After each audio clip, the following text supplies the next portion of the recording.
So, y'all know full Baton Pass teams with those stupid 5 Baton Pass users into a setup sweeper where people would just boost a ton, get this last mon to be buffed up to hell and back to try and run through your team. Well, at a point in Generation 3 NU, these were actually really strong archetypes, but over time have just about faded entirely from competitive use. And today I'm going to talk about them, talk about how they look, show you a match where a Baton Pass team does indeed run through a team, and then address a bit why people have stopped using them due to meta shifts. If you've been enjoying the content as of late, of course, make sure you subscribe if you're not already subscribed. We are so close to 4K subs. Like, literally, we could hit that this evening if everyone's subscribed. So let's try and hit it before the end of the month, alright? Y'all got this.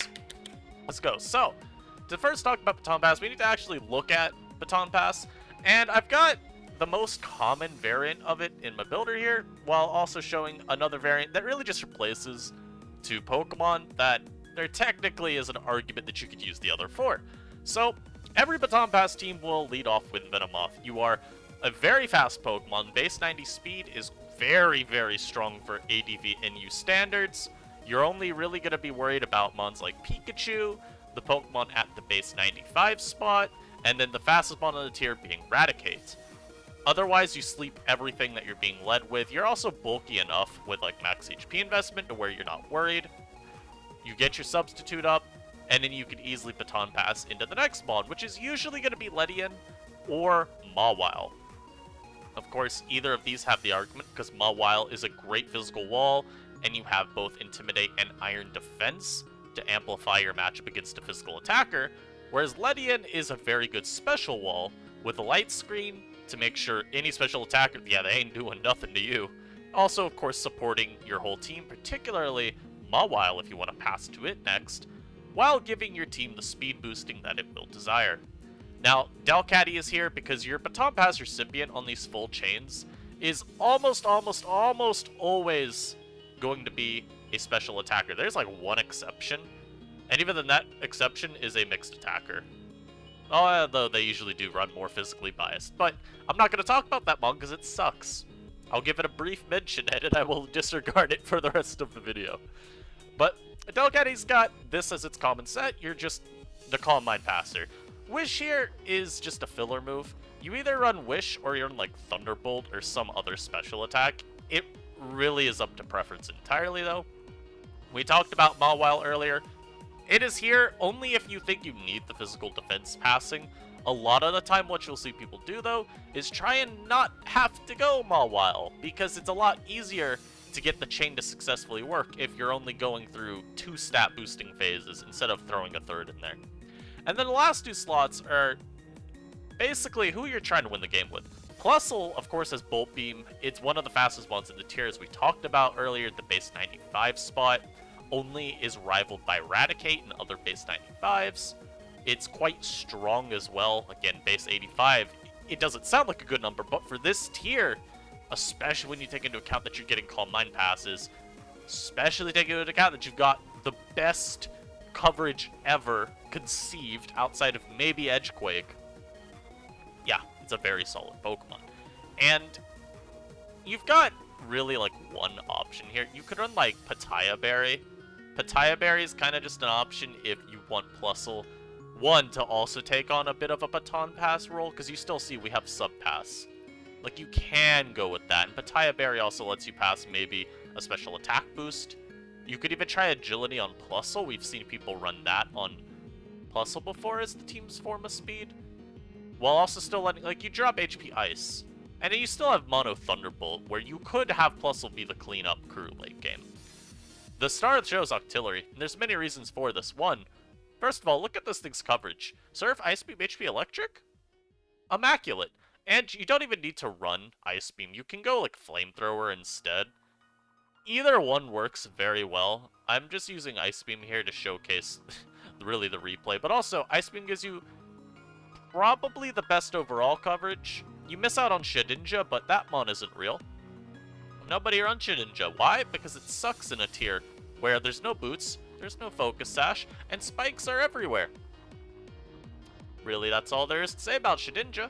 So you're an Ice Beam instead, because you may as well hit Shelgon. It still gives you grass type coverage, and Shelgon isn't really good at all, but it's more relevant than what you'd run Flamethrower specifically for. The most important part, maybe past the coverage, is Suction Cups. You cannot phase Octillery. I cannot be roared out. So if you've got a Wailord, for example, with Roar, or any Mon that's bulky enough to take a hit and then try and phase, Octillery will not care. So it's an incredible boost recipient because you can get it in and guarantee that it ain't going anywhere unless it's KO'd or switches out of its own volition. So what are some adjustments we've seen people make sometimes to this team? Well, one of them Spinda is the Calm Mind Passer. Now it's slower than Delcatty, but Hypnosis is worth giving a bit of credence to. Having an extra form of sleep can just allot you more turns to boost, and that is quite important. Clamperl gets a shout over Octillery because the special attack doesn't look too good, but then we refer to this item here. Doubled special attack, now Octillery. Chilling right now at a clean, you're gonna go max, and you're gonna go modest. 338 with great coverage, yeah, that's pretty nice. Clamperl, on the other hand, already at 270, so I'm not even that far off. Then you double that up to 540. Yeah, this one hits hard. Clamperl's actually pretty interesting because on these teams, you often don't even need to pass a Calm Mind boost to Clamperl. Like, you can get away without it. What I would say is actually the most important with Clamperl is having the light screen and then getting an Iron Defense. Clamperl is often strong enough to where you are 1 or 2 shotting just about everything anyway. So long as the Mon is hard to KO, you're in a good spot. You still prefer getting Calm Mind boosts, right? Because 1, the special bulk of this Mon's trash. But 2, I mean, look, there are Mons that you need a Calm Mind boost to one-shot. If I'm remembering right, Roselia is a roll without the boost, but is guaranteed with a single Calm Mind pass. This is a head calc, so obviously there's room to be wrong, but like same with like Specially Defensive Blossom. There are Mons that, when you get that boost, you always are one-shotting, and you're just, it's easier. You don't, rely on getting, lucky or always having the ideal situation of being behind a sub with the light screen up when you're actually trying to win that matchup. But it is a bit more self-sufficient in terms of the offensive side of it compared to Octillery, which I think is cool. Now, again, I wanted to mention like other niche Baton Pass recipient. People have tried Loudred before because Loudred has soundproof as an ability. I'll scroll down here so you can actually see Loudred wherever it is. I think he's right here. Yeah, he's got soundproof. So it's the same idea as Octillery. You can't be phased by Roar. I would then refer to the Spawn's attacking stats of 71. And say, yeah, don't try Loudred. Its coverage is good. You've got, like... Again, we'd probably go a more physical route with Loudred because you've got, like, Return, Earthquake, Shadow Ball as coverage, and that's incredible. It requires you, though, to have, like, Mawile be SD passing. It's just a little bit clunkier, I would say, overall. You also end up kind of slots on the team being a bit less... It requires a different structure than what we got going on, and it just doesn't see as much use because, frankly, it's not as good. Loudred's a lot weaker, it requires you to build suboptimally. Typical reasoning why a Mon wouldn't be very good. Now, here's a little replay. This is probably just peak Baton Pass here. So we got this from NUPL 8. This happened in 2020. And it's between the Pirate 99, better known as maybe Earthworm. He's one of the best GSC players to ever play on Smogon. And Neomon, just a general fixture of lower tier tournaments. And, like, side team tours. So we see the Venomoth lead. And we see the Chan lead. Now, Hitmonchan could have Rock Slide. It could also be the boring utility set with, like, Mach Punch, Hidden Power Ghost, Toxic, and Rapid Spin. That ain't beating no damn Venomoth. And I want to also touch on this real quick, because I think it plays into why Baton Pass teams can be so annoying. I'm going to show you back to the builder real quick. The reason these teams can be so potent is a lead Venomoth doesn't actually mean you're facing Baton Pass. And Baton Passing into a Mawile afterwards does not mean you are facing Baton Pass. I think that ambiguity for your team does do you quite a bit. It means people might be slower to react to what you're doing, and that's quite important when you're trying to use a team build type that takes quite a bit to get going. So back to this though. Venomoth is led with, you can always just set up your sub, because the Chan isn't doing anything, but even if you're worried that the Chan might have Rock Slide, you just get to scout it out and know for certain what's going on. And then Baton Pass out Niledian, because EQ will always come out from cache. From here, you're able to start boosting with agility, set up your light screen if they do reveal that they have a move like Ice Beam. Also, this double crit here is really funny. Probably would wish for freeze instead, but you know. And now this is boosted though, and you know that light screen's letting you avoid that Whisk Cache from breaking your sub. You can set it again as he switches, and now we're Baton Passing into Del Caddy, and we will Calm Mind. From here, it's really just pretty trivial. Sableye being the response is completely ineffective, because all it can do is break a sub and then Toxic. And I mean, that doesn't really matter at all. I mean, that's not doing you anything. And since Octillery runs a Lumberry on these team builds specifically for instances like this, where you could get Toxic, maybe even Thunderwaved, you don't even have to care about trying to set up a sub, where obviously you never will because the Sableye's not T-Bolt spamming, because it's Seismic Toss spamming. And yeah, now the sub's up. It's just trivial. We're one-shotting everything. I mean, this is 3 boosts. Roselia, Dedge, Chimecho, Dedge, Hitmonchan. Like, all of them just get tabled by a boosted Octillery. And as you can tell, Clamperl would have done the same thing. Maybe he wouldn't have had the easiest time, like, keeping up a sub. Like, when we subbed up on the Wigglytuff. Maybe somehow the T-Bolt would have broken. I don't think so. Because, well, again, you have 3 special defense boosts. You're in a really good spot, but I don't know the calc off my head, so move on. Why, though, does Baton Pass not see any use? Because if you look at that replay, I mean, it looks incredible. How do you beat that? Well, for starters, metas change. There are a lot of Mons that see a lot higher use now than they used to, or just have continued to see high use, that have harmed the viability of these chains.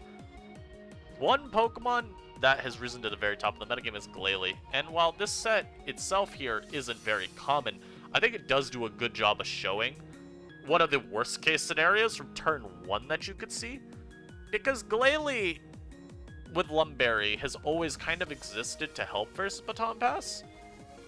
And then Taunt Icy Wind is one of the best, like, anti-offense leads that you can get.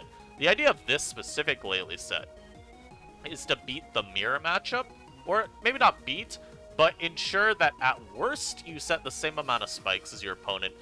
Best case scenario, you get more than your opponent.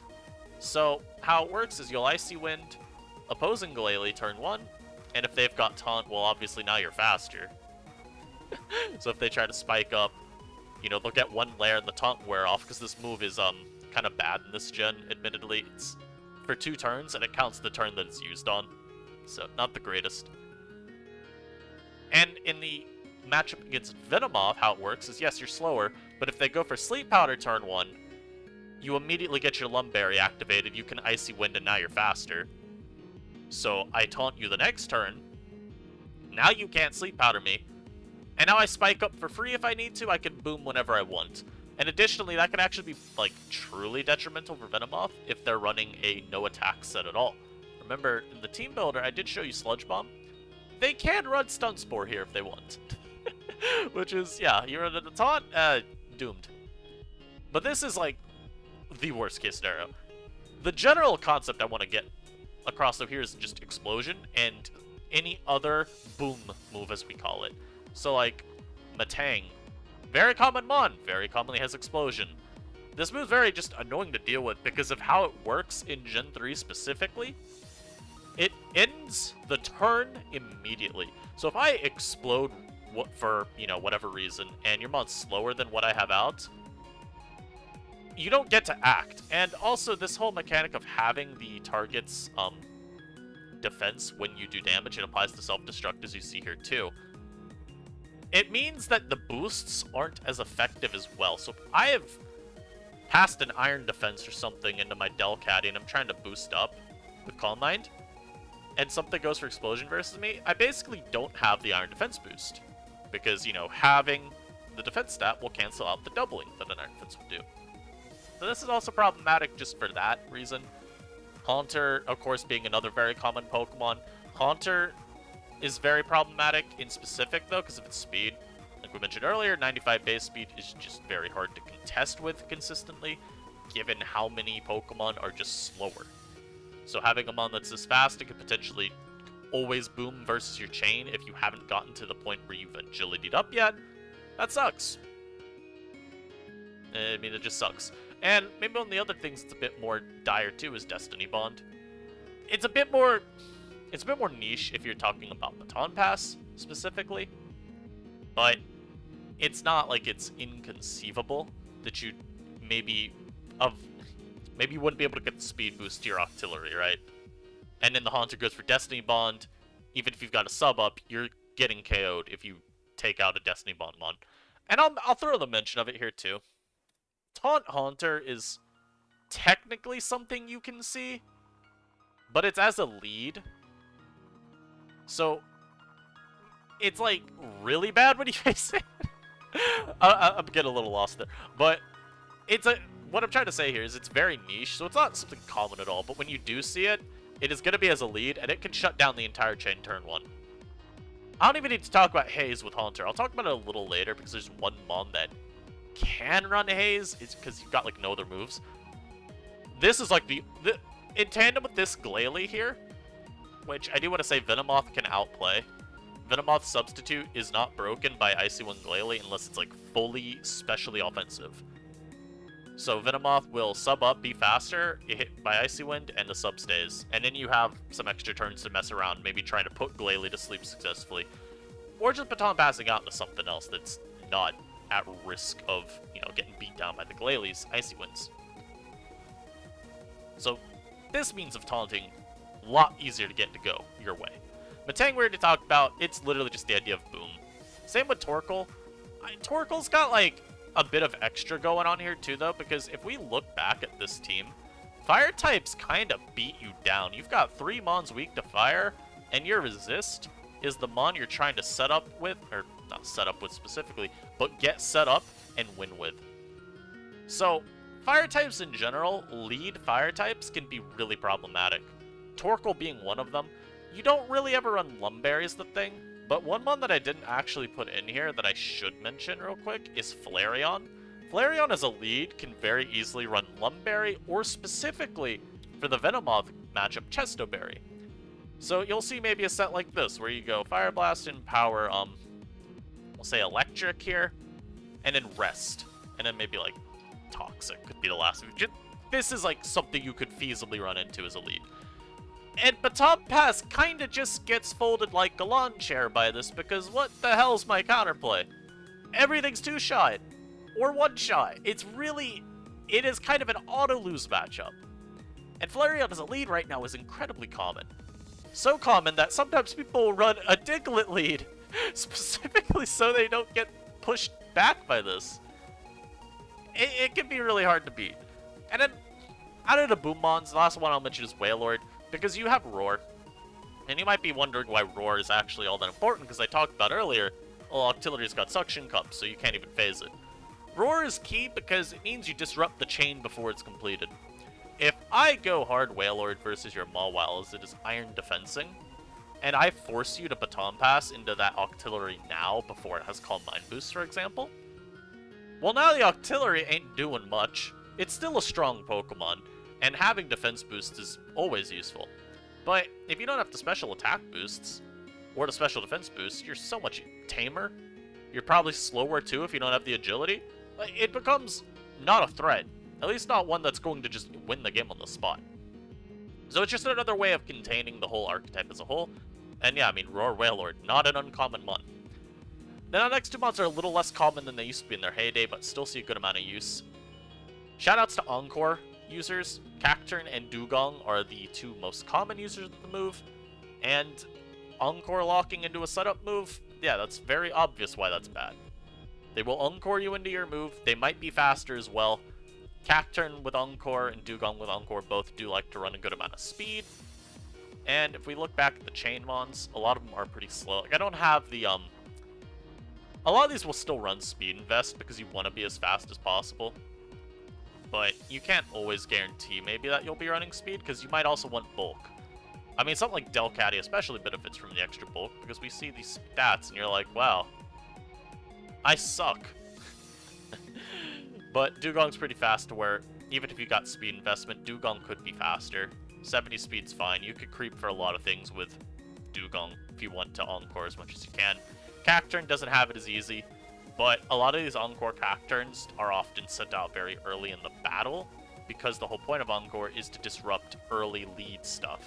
So, it's not too feasible, or it's not too improbable that you would actually run into some issues from Cacturn. And again, just showing off the team originally, a lot of these ones don't even have an attacking move, or if they do have one, it's very weak. So getting locked into it ain't too good. And then the last spawn, it's the only Haze user that you'd probably ever see. But Haze completely kills Baton Pass because it goes through Substitute. Murkrow is a weird mon to talk about using Haze because it only runs offensive sets. You're always going to be something like this. And maybe you've got a Lumberry here, just for, you know, switching into Roselia better, and then you don't have to worry about being stun spored. More typically, of course, it'll be Choice Band, though, and just try and be wall breaking. Its coverage is quite good between Drill Peck, Shadow Ball, Hidden Power, Ground. But as you mentioned, you know, that's 3 moves. Drill Peck. Where's Hidden Power, Ground? For some reason, it's not listed as a commonly used move. Interesting. This is really all you need for coverage, though, because otherwise, what are your options? You've got, like, Double Edge, which kind of sucks. I mean, I'm never using Double Edge instead of just throwing off an actual move. Perish Song's actually another option, by the way, that I didn't mention anywhere, but this is relevant. I mean, maybe you have a different status move here. There's really not a ton. So Haze is nice to guarantee the killing of the chain, but also because I'm seeing it here, Perish Song. Perish Song gets Baton Passed. It's very funny. But if you use Perish Song with this, or even, shoutouts back again to Haunter. Space-ish. Perish Song is also a good anti-Baton Pass for Haunter. So, either of these mods could potentially kill the chain as well at moment's notice just by Perish Song. Also, if you ever run this Haunter set, you are the worst human being alive. What is this? Yeah, I hope you all enjoyed this. I think it's very cool to see how an archetype can go from being quite scary to face, just given how easily it can snowball a game out of control, to quite irrelevant in a metagame just because certain countermeasures to it naturally end up developing through a tier. In addition to these countermeasures being very, very easy to put on teams to begin with. And it's always nice when it's something like Baton Pass that's getting, you know, the middle finger, basically, from the metagame. Instead of, you know, even needing to tier it out of the tier like, you know, maybe OU did. And he's just like, yeah, what if I said no and I just beat you down like the little dog you are? It's wonderful, it's wonderful. I hope y'all enjoyed like I said in the beginning of the video, subscribe if you haven't already. Especially if you just watched 23 minutes of me talk about a stupid niche HO type. I think that's pretty cool. And I'll see you in the next video. Peace.